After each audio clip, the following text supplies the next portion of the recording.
함께 나눕시다. 사무엘하 19장 24절에서 30절까지입니다. 사무엘하 19장 24절에서 30절까지. 제가 가진 성경은 구약 496쪽이네요. 사무엘하 19장 24절에서 30절까지.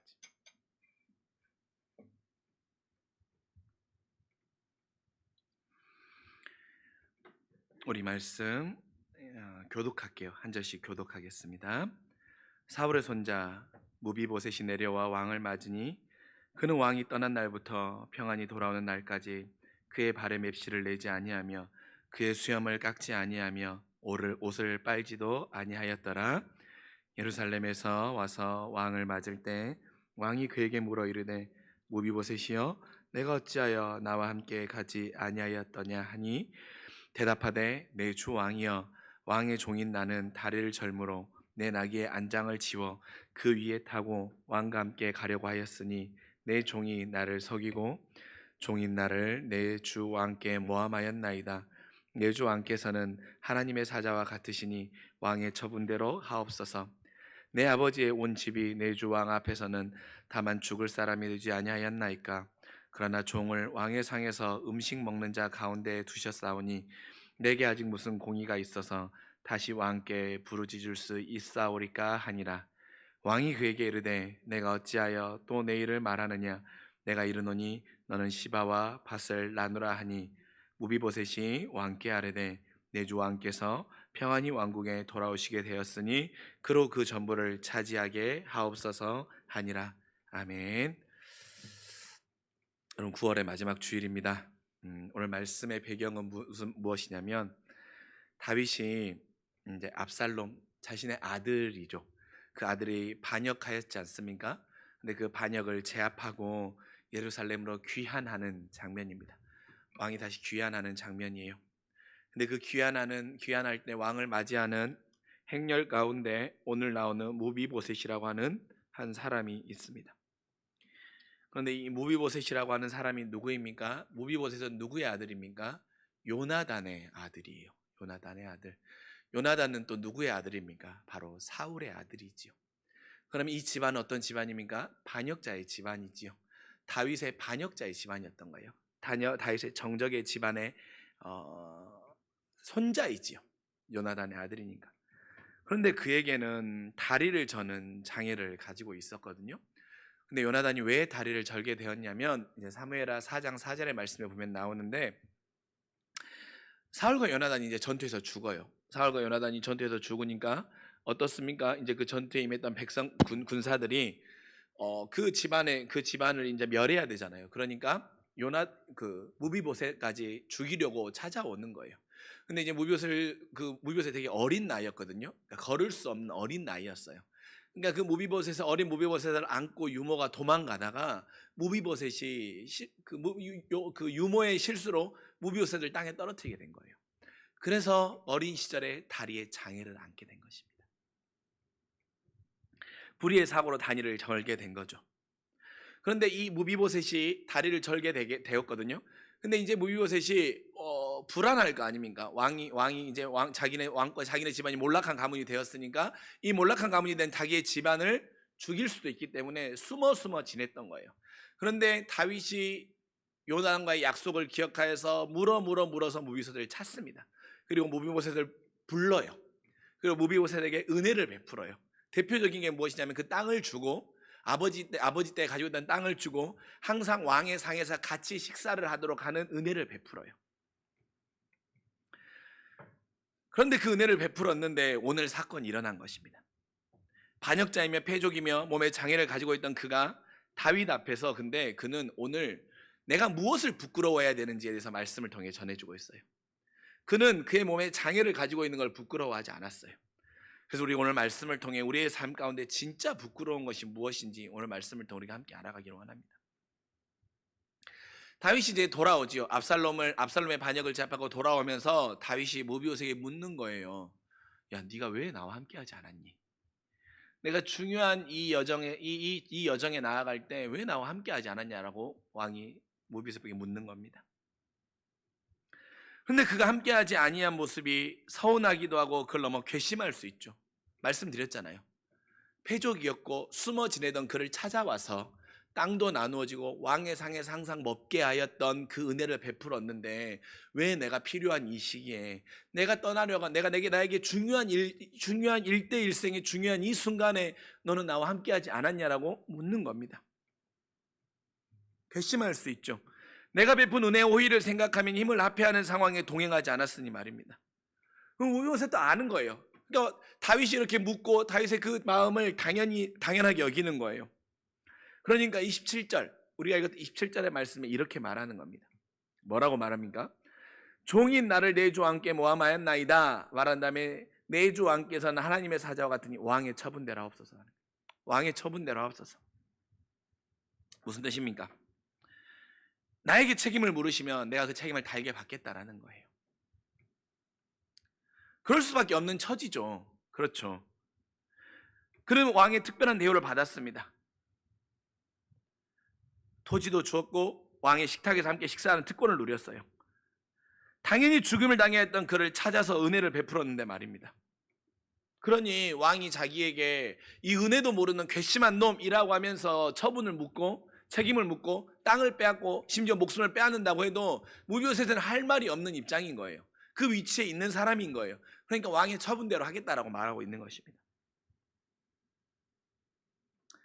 그런 처지에 있다 보니 눈치를 보지도 말고 편하게 누리라고 해도 그게 되지 않는 거예요.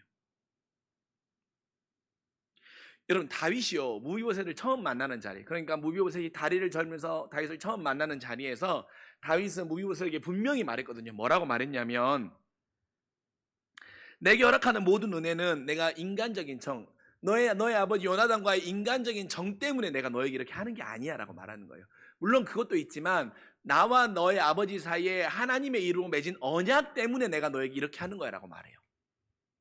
무슨 말이냐면, 너와 아버지와의 나의 우정으로 너를 긍휼한 마음으로 바라보아서 너에게는 상을 베푸는 것도 있지만, 나에게 그것보다 더 중요한 것은, 그거는 두 번째고, 먼저는 뭐냐면 너의 아버지와 나 사이에 하나님의 이름으로 맺은 언약 때문에 내가 이걸 한다라고 분명히 들려줘요. 하나님의 언약 때문에. 그러니까 나의 감정이나 기분에 따라 하는 것이 아니라 항상 하나님 앞에 맹세한 언약이 그의 삶 가운데 중요한 결정의 기준이었던 거예요.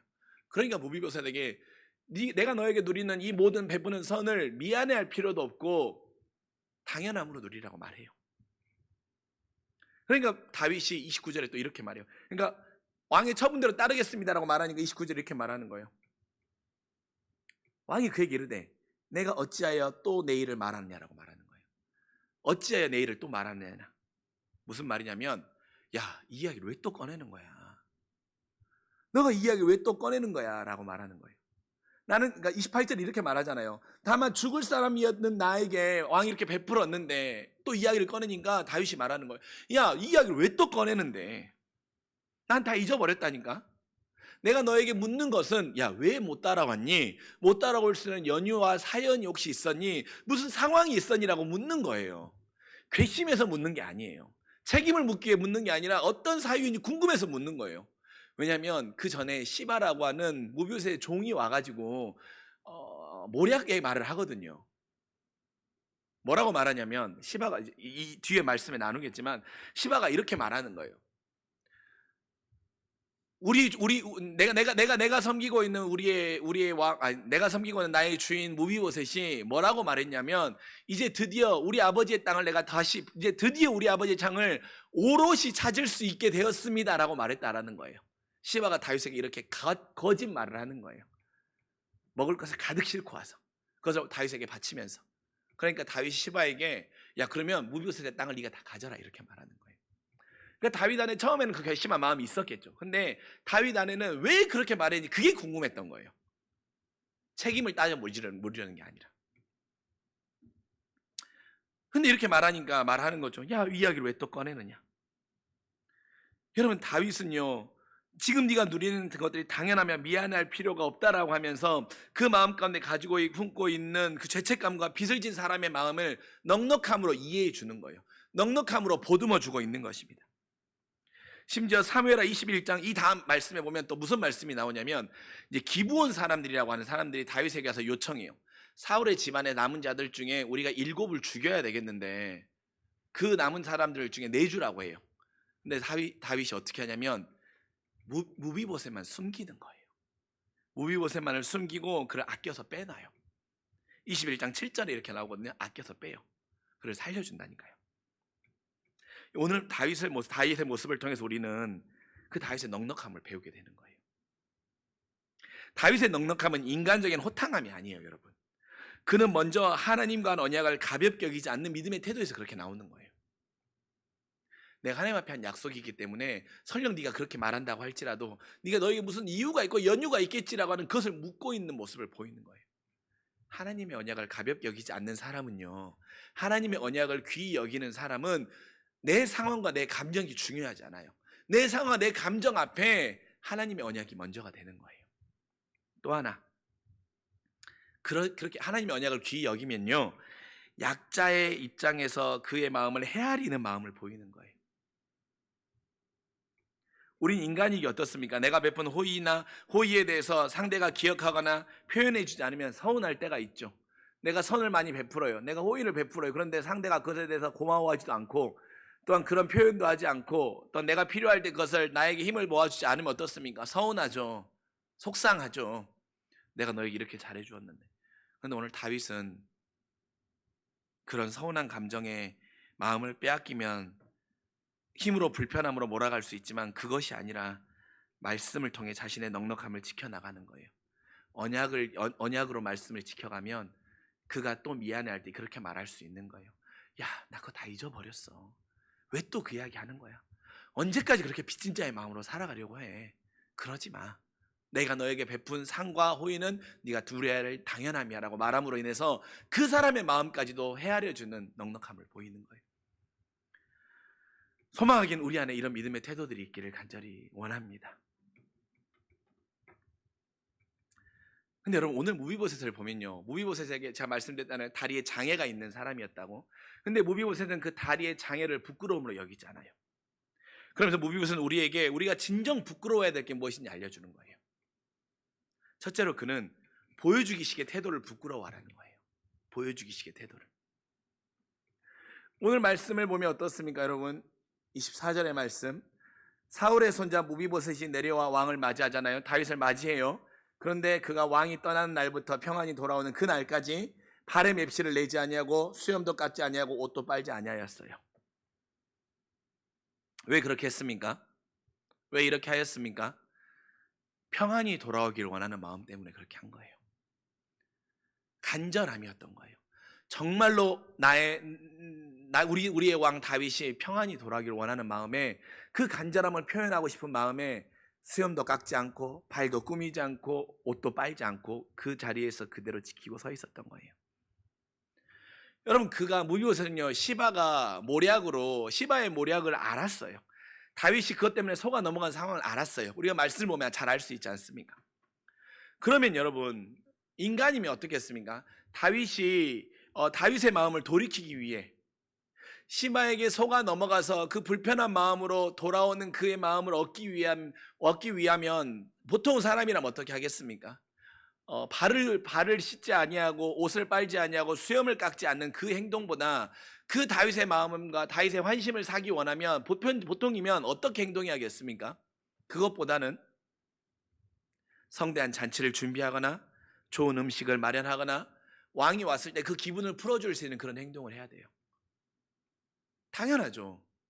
피로에 지쳐서, 전쟁에 지쳐서 돌아오는 그에게 많은 사람을 불러서 좋은 음식을 차려놓고 화려하게 장식해놓고 왕의 마음을 사야 되는 거예요.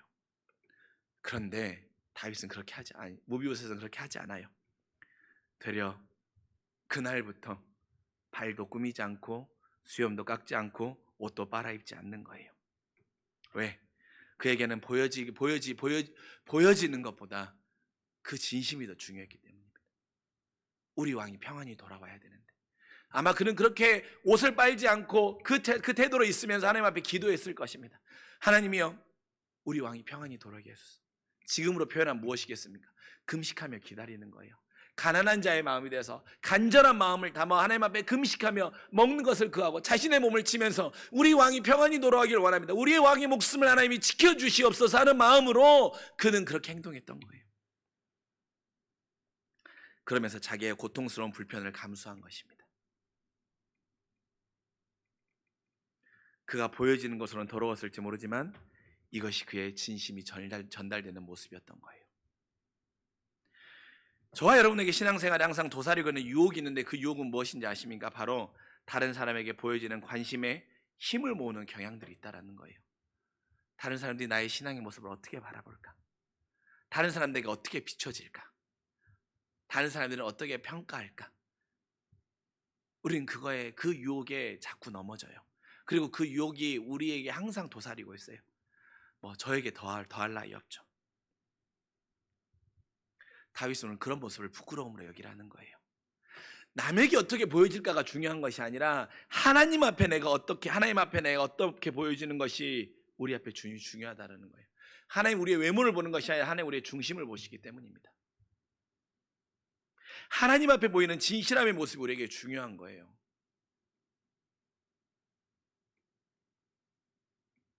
두 번째로 모비보셋은 책임을 피하려는 태도를 부끄럽게 여겼어요. 우리에게 책임을 피하려는 태도를 부끄럽게 여기라는 거예요. 말씀드렸던 것처럼 모비보셋은 다윗에게 내가 왜 당신과 함께하지 못했던 연유를 말하죠. 자신의 종 시바가 은혜를 잊고 욕심을 채우려고 모략했던 사정을 이야기합니다. 말씀드렸잖아요. 그런데 그리고 나서 모비보셋은 시바의 이런 행동을 다 알고 있었어요. 그럼에도 시바를 치지 않습니다. 그를 쫓아낼 수 있거든요. 그리고 그에게 책임을 물어서 그를 죽일 수도 있었거든요. 그러나 그렇게 하지 않아요. 그리고 다윗에게도 그런 연유를 말하긴 하지만 27절에 뭐라고 말했다고 했습니까? 왕의 처분대로 하라는 거예요. 왕의 처분대로 하라고. 그가 모함했을지라도 왕이 결정하시는 대로 내가 수용하고 받아들이겠다라는 거예요. 내가 내 종을 잘 관리하지 못한 책임이 있고 이런 상황이 벌어질 수밖에 없도록 세심하게 살피지 못한 부분이 나에게 있다라고 하는 그 책임을 피하지 않는 거예요. 그럼 왕에게 말하는 거예요. 왕이요, 내가 그 책임을 지겠습니다. 이 책임은 시바에게 물어야 되는 것이 아니라 시바에게 물으셔야 됩니다. 그게 얼마나 간계한지 아십니까? 그가 얼마나 모략에 뛰어난 자인지 아십니까? 난 아무 잘못이 없어요. 내가 알았으면 왕을 따라갔죠. 왕이요, 나에겐 아무 잘못 없어요. 그러니 이 사람의 모든 잘못을 물으십시오 라는 것이 아니라 왕의 처분대로 하겠다라는 것은 내가 나에게도 책임을 물으시면 내가 그 책임을 지겠다라고 하는 거예요. 여러분, 우리는 세상 살아가면서요, 책임에 대해서는 나보다는 다른 사람에게 참 많이 돌리고 싶어 하지 않으십니까? 책임지고 싶어 하지 않아요. 어떤 상황에 대해 결정하지 않고 싶은 이유가 뭡니까? 책임지고 싶지 않은 거예요. 그뿐만 아니죠. 그래서 내가 잘못해서가 아니라 다른 사람과 상황과 처지 때문에 이런 일이 벌어졌다는 식으로 책임에 필요한 상황 앞에 반응하는 모습들 우리가 많습니다. 책임지려고 하지 않아요. 되려 다른 사람에게 책임을 돌리고 싶어 하죠. 이건요, 사람과 사람과의 관계도 있지만 하나님과 나 사이에도 그럴 수 있어요. 자꾸 모든 책임을 하나님께 돌리는 거예요. 내가 지금 이런 상황이 벌어진 모든 이유가 하나님 때문이에요. 하나님 탓이에요. 하나님 때문에 이런 거라니까요. 하나님이 나에게 복을 주시지 않아서, 하나님이 나를 돌보아 주시지 않아서, 하나님이 나에게 선함으로 은혜를 허락해 주시지 않아서 내가 지금 이런 상황에 놓인 거라고 하나님께 자꾸 책임을 돌리는 거예요. 하나님 탓하는 거예요. 그러면 이렇게 됐을 때는 성숙이 일어나잖아요.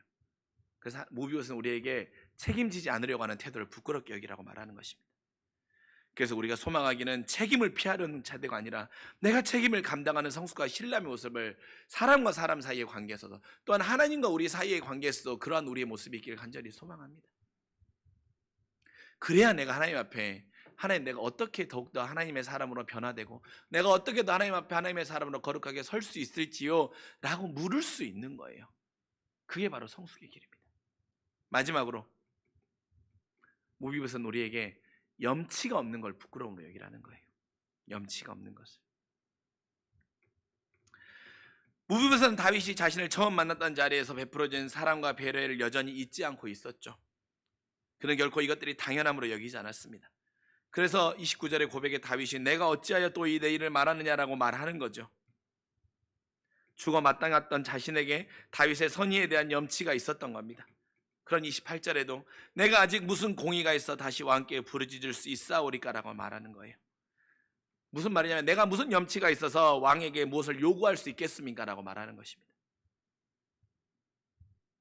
그는 당연히 여기는 게 하나도 없어요. 이게 바로 염치예요, 사람이. 내가 누리고 받고 있는 것에 대해서 고마워하는 마음과 선으로 갚기를 원하는 태도가 염치라는 거예요. 무비보셋은 이렇게 믿음의 염치가 있었어요, 다른 사람에게. 여러분, 우리도 사람과에서 먼저 염치가 있어야 되고 하나님과의 관계에서도 믿음의 염치가 있어야 돼요. 하나님 나에게 복을 주시는 건 당연하지. 하나님이 나에게 은혜를 베풀어 주신 건 당연하지. 그런 마음 말고 감사할 수 있고 고마워할 수 있고 기뻐할 수 있고 겸손할 수 있고 주심에 대해 그 은혜를 믿음으로 올려드릴, 감사를 올려드릴 수 있는 그 믿음의 태도가 염치라는 것입니다. 그래서 저는 하나님이 우리에게도 이렇게 말씀해 주셨으면 좋겠어요. 예를 들면 우리 성희 집사님이, 우리 예지 자매가 하나님, 내가 정말 하나님 앞에 염치 없는 사람인데, 하나님, 내가 정말 오늘 무비보셋을 하나님, 내가 하나님 앞에 정말 부끄러움이 많은 사람이고 죄 많은 사람인데 하나님 어찌하여 나에게 이렇게 선한 은혜를 베풀어 주십니까? 하나님, 내가 정말 받을 자격이 없는 사람이 하나님 왜 나에게 이렇게 은혜를 많이 베풀어 주세요? 하나님, 나 너무 부끄럽습니다 라고 말할 때 하나님 우리에게 이렇게 말해주겠어요. 야 예지야, 이제 그만해라. 예지야, 이제 그런 말 좀 그만해.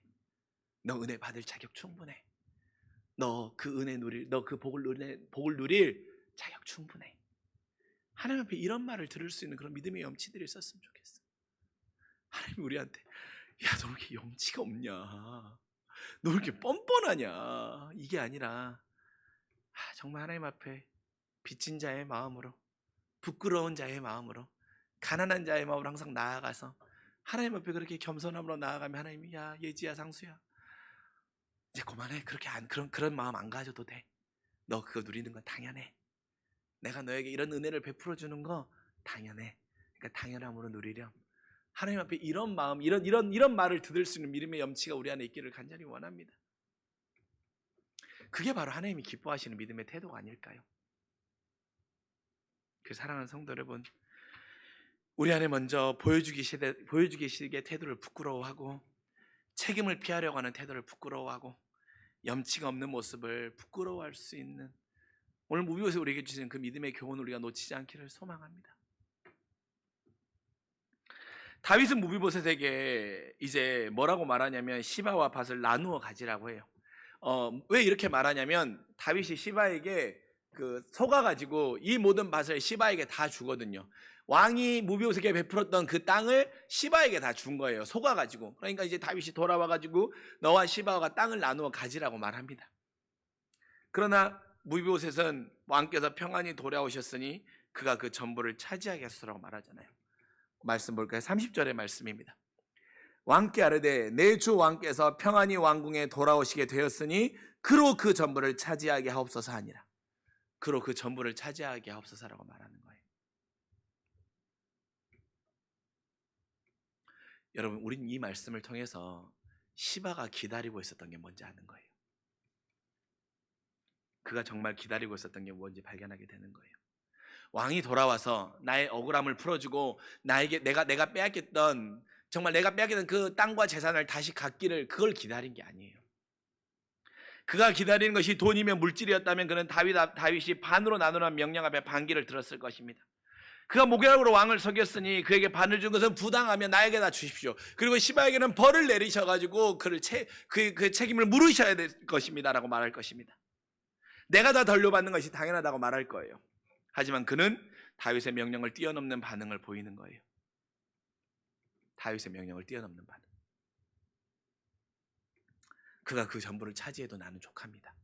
나에게 그것이 이제 더 이상 필요 없습니다라고 말하는 거예요. 그가 왜 이런 반응을 보일 수 있었습니까? 첫째로 그는 왕의 평안을 기다리고 있었기 때문이에요. 그가 기다렸던 건 억울하게 빼앗겼던 땅이 아니라 왕의 평안이었기 때문이에요. 그는 은혜를 입은 자였습니다. 그러니 은혜를 베푼 왕이 평안히 돌아오기를 기다렸지 않습니까? 그래서 그 왕이 평안히 돌아올 동안 그렇게 했던 것이고, 그래서 왕이 평안히 돌아왔으니 그래도 무비오세도 그걸로 된 거예요. 나도 이제 이거면 됐다, 이거면 됐다. 그것으로 좋겠던 것입니다. 그는 왕이 돌아와 허락할 땅과 돈을 기다리지 않았던 거예요. 그러니 그는 기다렸던 소원이 이루어졌으니 그걸로 됐던 거예요. 하나님 앞에 기도했던 그 기도의 제목대로 이루어졌으니 그걸로 된 거예요. 그가 기다렸던 걸 얻었기 때문입니다. 우리가 구원을 기다리는 사람과 은혜를 기다리는 사람과 구원의 기쁨을 기다리는 사람이라면 우리 안에도 이 고백이 있기를 소망합니다. 여러분, 우리는 무엇을 기다리는 사람입니까? 왕이 돌아와서 내가 억울하게 뺏겼던 땅과 그것들을 회복해 주기를 원하는 것을 기다리는 사람입니까? 아니면 하나님의 다시 오심을 기다리는 사람입니까? 내가 신앙생활하는 이유는 무엇입니까? 내가 예배드리는 이유는 무엇입니까? 내가 예배자로 살아가는 이유는 무엇이고 하나님을 예수를 주라 고백하는 이유가 뭐냐라는 거예요. 나는 무엇을 기다리는 자냐는 거예요. 우리 인생의 믿음의 목적들이 기다림의 도구가 된다면 그가 그 전부를 차지하라고 말할 수 있는 거예요. 오늘 무비보셋의 고백은 내가 기다리는 것을 다 이루었기 때문에, 내가 기다리는 것을 만났기 때문에 그가 다 가져가도 괜찮은 거예요. 그렇게 말할 수 있는 거예요. 그래서 우리도 돈과 땅을 기다리는 것이 아니라 왕의 은혜와 천국을 기다리는 삶이 되기를 소망합니다. 하나님이 나에게 내 삶에 하나님이 은혜와 사랑과 자녀 삼아주심과 구원의 기쁨을 허락하여 주셨기 때문에 내가 그것을 기다리는 자의 삶을 살았기에, 그것을 주셨기에 나는 그걸로 족하고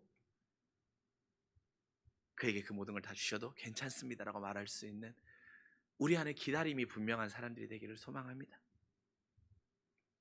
또 하나, 그가 이런 반응을 보일 수 있었던 것은 더 이상 몸의 장애가 그에게 부끄러움이 아니었기 때문이에요. 여러분, 만약에 그가 몸의 장애가 부끄러움이었다면 어떻겠습니까? 그 부끄러움을 덮을 수 있는 가장 분명한 도구가 되는 땅과 물질에 집착했을 것입니다. 그것들이 자신의 무시당하지 않도록 하는 분명한 방편이 되기 때문입니다. 돈이 많고 많은 땅을 가지고 있고 왕과 함께 밥을 먹고 있다라는 그 권력의 자리가, 태도가 있으면 그것이 자기를 그 자신의 몸의 장애의 부끄러움을 덮어주는 방편이 된 것이라고 생각했으면 그것들을 더 간절히 원했을 거예요. 하지만 그는 몸의 장애에서 해방되었기 때문에 물질에 대한 집착에서 벗어날 수 있었던 거예요. 그것을 줘도 괜찮은 거예요. 그것이 없어도 괜찮은 거예요. 그에게는 자유함의 시작은 바로 사랑이었던 것입니다. 무슨 사랑입니까? 다윗이 그에게 보여줬던 사랑. 하나님의 언약을 지키는 다윗이 무비오세에 보였던 그 사랑이 그에게 더 이상 몸의 장애가 부끄러움이 되지 않게 한 거예요. 여전히 빚진 자의 마음으로 있을 때마다 다윗이 제발 그것을 빚으로 생각하지 마라, 어찌하여 나에게 그 말을 또 꺼내느냐라고 말하는 그 말 한마디가, 그 말이 더 이상 그가 몸의 장애가 불편함과 부끄러움을 여기지 않도록 그의 마음을 녹이는 힘이 되었던 것입니다. 풀어놓아 주었던 거죠. 그러니 왕에게 이 모든 것을, 무비보셋이 시바에게 이 모든 것을 주어도 나는 괜찮습니다 라고 말할 수 있었던 거예요. 주님은 오늘 또 우리에게 네가 어찌 또 이야기를 꺼내는가 하시면서 말씀하시는 거예요. 우리 삶의 진짜 부끄러움은 주님을 미안함과 빚진 자의 마음으로 만나는 것입니다. 주님은 여러분에게 그런 마음과 대갚아 주기를 원하는 마음이 전혀 없습니다. 그래서 또라고 하시는 것입니다. 우리가 무비보셋처럼 자유케 되어 사랑으로 만나고 왕이 평안히 오시면 그걸로 만족하는 관계로 주님을 만날 수 있었으면 좋겠어요. 그러면 우리 안에 진짜 부끄러움이 뭔지 알게 되는 것입니다. 주님을 미안함과 빚진 자의 마음으로 만나는 것, 그것이 우리 인생 가운데 진짜 부끄러움이 되어야 되는 거예요. 그렇지 못하는 것이. 그러나 우리가 주님에게 빚진 자의 마음과 미안한 자의 마음으로 만나면 주님은 그럴 때 나에게 무엇으로 갚아주겠냐 말씀하시는 것이 아니라 그 마음의 중심을 아시고 너에게 이제 그것으로 족하다, 이제 더 이상 그걸로 나에게 빚진 자의 마음으로 사지 않아도 된다라고 말씀해 주시는 것입니다. 그러한 관계로 우리 주님과 이번 한 주를 만나는 믿음의 귀한 삶들이 되시길 주님의 이름으로 간절히 축원합니다. 기도하겠습니다. 하나님 감사합니다. 오늘 하나님 우리에게 말씀을 통해 무엇으로 부끄러워해야 되는지를 알게 해주십니다. 보여주기식의 태도를 부끄러워하고 책임지지 않는 태도를 부끄러워하고 또한 염치가 없는 것을 부끄러워하라고 말씀하십니다.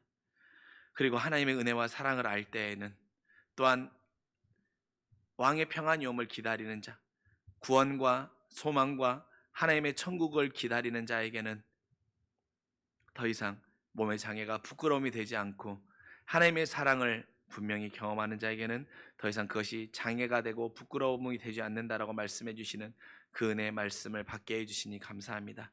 거룩하신 주님, 이번 한 주 살아갈 때 우리 안에 진짜 부끄러움은 내가 몸에 장애가 있고 내가 돈이 없고 내가 위치가 낮은 것이 부끄러움이 아니라 주님 앞에 빚진 자의 마음을 알지 못하는 것, 그래서 책임지려고 하지 아니하고 피하려고 하고 염치가 없는, 또한 아버지 하나님 당연함으로 여기는 그 모든 것을 부끄러움으로 여기는 주님의 자녀들의 삶이 되게 하여 주시옵소서. 사랑이 많으신 우리 구주 예수 그리스도 이름으로 간절히 기도합니다. 아멘. 우리 시간 함께 찬송가, 우리 준비 찬양으로 불렀던 첫 번째 찬양, 우리 구주의 십자가 보혈로 함께 찬송 부르시며 나아가겠습니다. 우리 구주의 십자가 보혈로 함께 찬송 부릅시다.